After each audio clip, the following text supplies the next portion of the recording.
Ini kami sampai di lokasi kebun Haji Muhammad Suhada. Ini kita akan ambil sampel.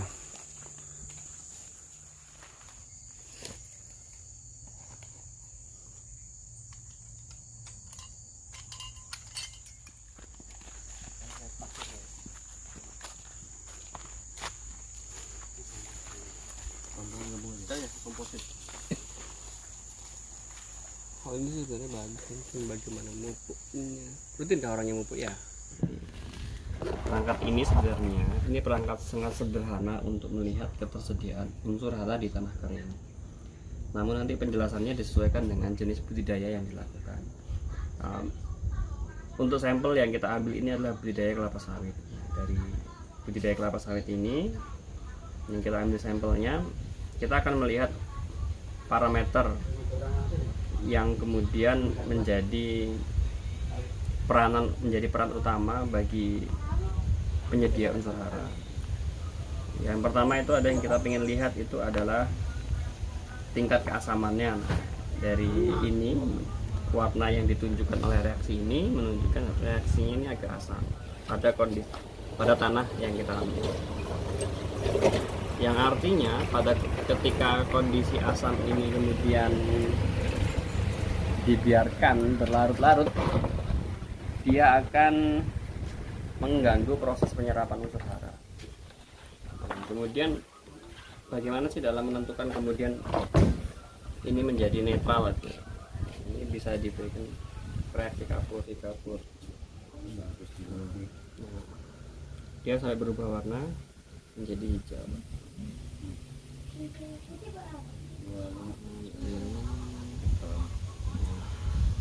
Ini adalah kemudian pH netral yang sangat sesuai bagi kondisi tanah di mana. Artinya apa? Jika ingin melakukan penggunaan kapur untuk di tanah mineral di lahan ini adalah menggunakan kapur yang biasa dolomit dengan tekanan kurang lebih 2 kilo per pokok per tahun. Jadi, fungsinya untuk apa? Untuk kemudian memberikan pengaturan pH, karena dolomit itu sifatnya basah, kemudian untuk menaikkan itu. Dan di dalam dolomit itu biasanya terkandung magnesium yang fungsinya untuk kemudian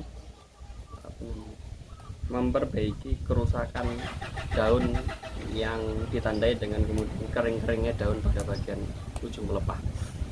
Nah, itu untuk pH dan keasaman. Kemudian yang berikutnya adalah ini adalah unsur fosfat. Nah, ini unsur fosfat ini ketersediaannya kecil. Namun untuk budidaya kelapa sawit, untuk mengetahui apakah kelapa sawit kita itu kemudian membutuhkan fosfat, itu kita lihat dari kemudian apakah mengalami defisiensi atau kekurangan. Biasanya kekurangan atau defisiensi itu ditandai dengan kemudian pokok atau batang pohonnya itu mengerucut, itu paling mengecil. Dan kalau dibiarkan kelamaan, yang paling beresiko berat adalah tanaman itu akan mengalami patah pohon. Tapi yang paling sering terjadi itu adalah buahnya tidak akan besar. Nah, itu yang paling rutin, paling cepat adalah buahnya tetap kecil, nggak besar. Kemudian yang berikutnya ini adalah unsur kalium. Nah, kalium ini harusnya ini ada kabut yang muncul, yang diartikan ketika ada kabut berarti ketersediaan kalium di dalam tanahnya itu adalah sedang sampai dengan tinggi. Tapi dengan kondisi yang ada seperti ini kan kandungan kaliumnya rendah, Kurang. ya ibaratnya ketersediaan kaliumnya rendah, Pak. Terus bagaimana kemudian mengkorelasikan sama si tanaman kelapa sawit? Nah, kalau untuk kelapa sawit, untuk kita apakah tanaman kelapa sawit itu kemudian ingin kita lihat apakah ada defisiensi atau kekurangannya, kita lihat dengan kemudian daunnya tadi, apabila kemudian daunnya ada bercak-bercak kuning, kemudian pelepahnya itu mencerah merah ya, pelepahnya itu kemudian kalau diagrek keras, nah itu juga kekurangan kalium. Dan buahnya kalau yang paling signifikan itu adalah rotasi buahnya terganggu, dan buah yang kemudian dipanen itu meskipun berukuran besar tapi tidak punya massa atau tidak punya bobot atau BCR-nya itu Ringan. Nah, itulah.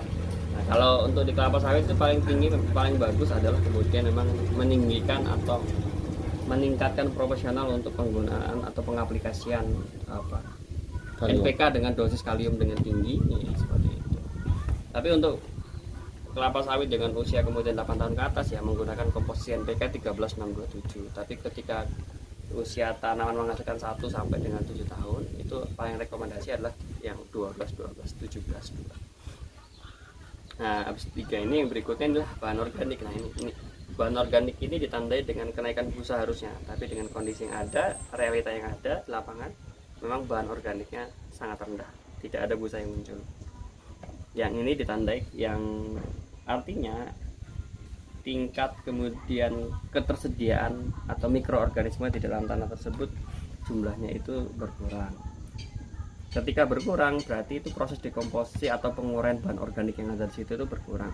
Biasanya ditandai dengan apa? Ditandai dengan kemudian tanah di area batang pokok itu mengalami ketandusan atau tandus. Ketika sudah tandus berarti dia tidak mampu menyediakan air atau mencadangkan air, dan juga ya tingkat kesuburannya akan berkurang. Biasanya disebabkan oleh apa? Yang paling dominan penyebabnya adalah penggunaan herbisida dan herbisida yang di tinggi atau di luar ambang batas. Jadi penggunaan itu makanya, dan ini paling sering terjadi pada lahan kelapa sawit yang menggunakan dosis herbisida kontak berlebihan. Oleh karena itu biasanya kalau sekarang banyak perkebunan sudah mengurangi penggunaan herbisida kontak yang ibaratnya bukan menghilangkan penggunaannya tapi mengelola penggunaannya, disesuaikan dosisnya, disesuaikan dengan kebutuhannya. Misalnya jenis tanamannya itu tidak bisa dengan menggunakan sistemik, ya berarti harus menggunakan kontak misalnya enggak ya enggak, tapi dosisnya tidak. Itu paling efek. Atau misalnya ini penggunaan kemudian pengaplikasian pupuk-pupuk yang kemudian berlebih juga, otomatis dosisnya harus diatur. Nah kemudian bagaimana dengan nitrogen atau ureanya?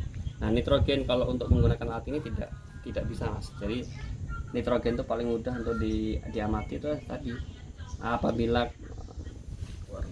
warna daunnya udah kuning, kemudian tembus pandang kalau kena matahari, tembus lah. Nah itu udah otomatis kekurangan nitrogen. Dan kemudian pelepahnya itu keras. Nah itu salah satu-satunya dan paling manjur itu adalah penambahan nitrogen. Dan dosisnya berapa? Untuk sebagian nitrogen itu penambahannya untuk tanah Kalimantan mineral itu paling 0,7 kilogram atau 700 gram sampai dengan 1 kilo itu udah cukup per pokok per 1 kali pupuk.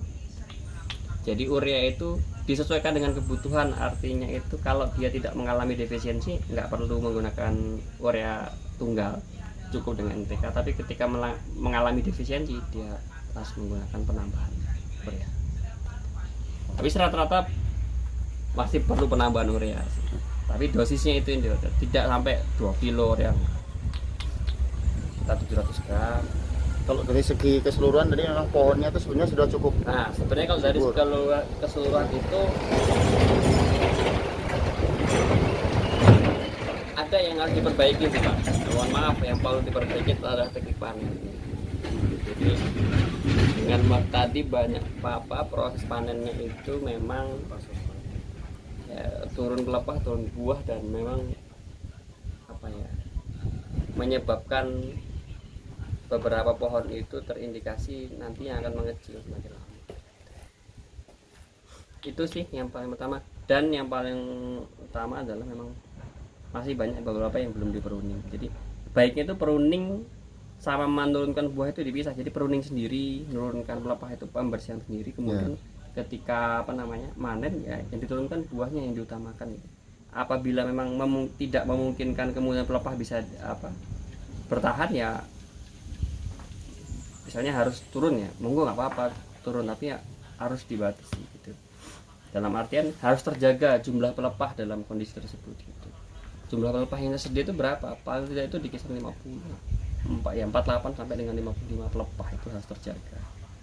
Atau paling mudah itu sama 1 sama 2. Tapi pun kalau tidak bisa ini tidak turun pelepah, dan kalau memang pelepah itu kemudian sudah teregrek atau ibaratnya ya tersangkut di egrek, mending diputus gitu. Dalam artian tidak banyak yang masih sisa sedikit baru menggantung, atau melakukan penurunan pelepah langsung pada misalnya gini, buahnya belum siap panen, belum siap turun, tapi pelepahnya udah turun, jadi buah itu gantung. Nah itu juga akan kemudian mempengaruhi proses masaknya buah gitu. Artinya buah itu tidak masak pada umumnya, jadi dia cuman mudah rontok intinya. Ya. Nah artinya mudah rontok buahnya. Nah kalau mudah rontok berarti kan berat jenjangnya akan berkurang gitu.